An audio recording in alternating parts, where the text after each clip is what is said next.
Halo pemirsa Java Sniper, kembali ke channel Java Sniper. Ilmuwan menyatakan virus corona yang menyebabkan COVID-19 bukan sebuah penyakit yang dibuat di laboratorium atau direkayasa. Menurut temuan yang dipublikasikan di jurnal Nature Medicine, COVID-19 adalah produk evolusi alami. Sebelumnya, muncul spekulasi baru kalau virus yang muncul di kota Wuhan, China tahun lalu dan telah menyebabkan pandemik itu adalah hasil rekayasa genetik untuk senjata biologi. Namun, hal ini dibantah dari hasil penelitian Profesor Imunologi dan Mikrobiologi di Scripps Research dan penulis jurnal Christian Anderson. Menurut mereka, berdasarkan analisis data sekuens genom publik dari COVID-19 dan virus terkait, tidak ditemukan bukti bahwa virus itu dibuat di laboratorium atau direkayasa.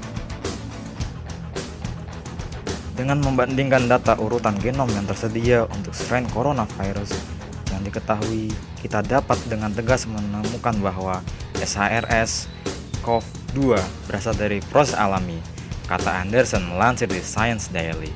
Sebelumnya, peneliti riset kanker di Seattle, Amerika Serikat juga sudah memberikan bantahan soal rumor yang marak beredar di media sosial tersebut.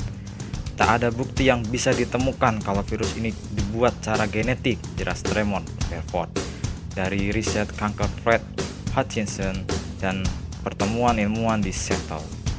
Bukti yang kami miliki bahwa mutasi virus sangat konsisten sebagai evolusi alami, dikutip dari Financial Times.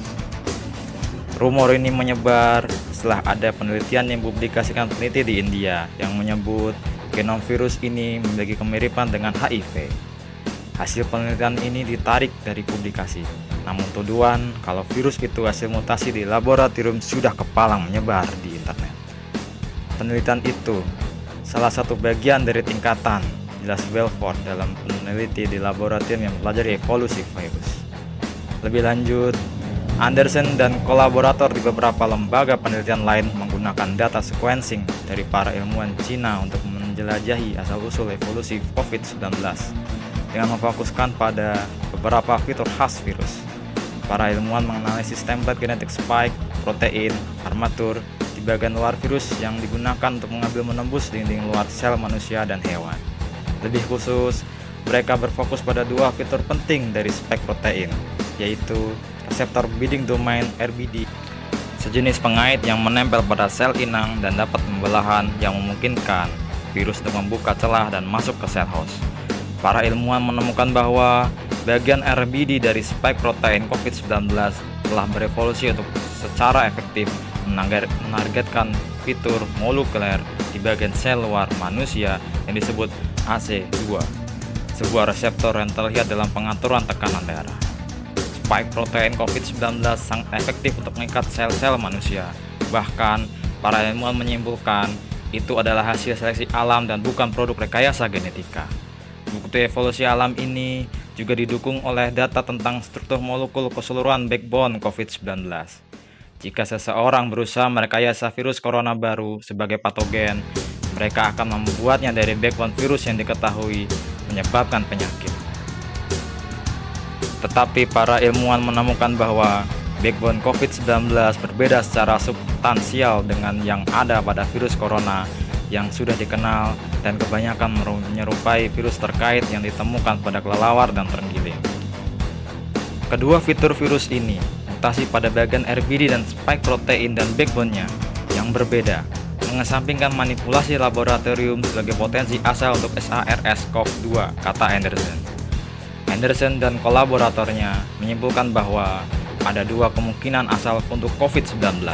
Pertama, virus berevolusi ke dalam patogen ini melalui seleksi alam dan di inang non-manusia, dan kemudian melompat ke manusia.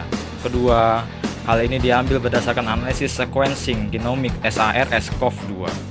Dalam skenario itu, kedua fitur khas spike protein COVID-19 bagian RBD yang mengikat sel dan situs pembelahan yang membuka virus akan berevolusi ke kondisi saat ini sebelum memasuki manusia.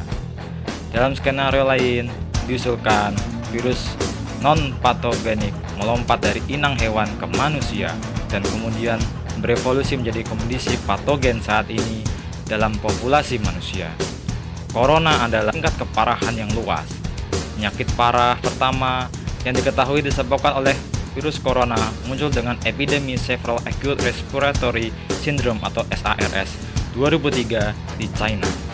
Wabah penyakit parah yang kedua dimulai pada 2012 di Arab Saudi dengan sindrom pernapasan Timur Tengah atau MERS.